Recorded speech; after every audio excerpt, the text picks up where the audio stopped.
شروع اللہ کے نام سے جو بڑا مہربان اور نہایت رحم فرمانے والا ہے۔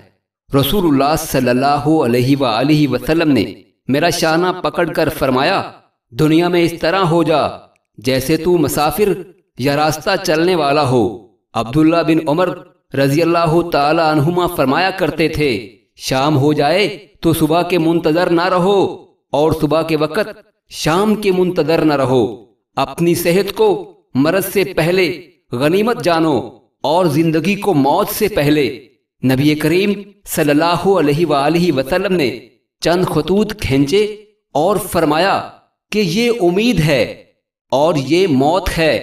انسان اسی حالت میں امیدوں تک پہنچنے کی کشمکش میں رہتا ہے کہ قریب والا خط موت اس تک پہنچ جاتا ہے۔ میں نے رسول اللہ صلی اللہ علیہ وآلہ وسلم سے سنا، نبی کریم صلی اللہ علیہ وآلہ وسلم نے فرمایا، بوڑھے انسان کا دل دو چیزوں کے بارے میں ہمیشہ جوان رہتا ہے، دنیا کی محبت اور زندگی کی لمبی امید۔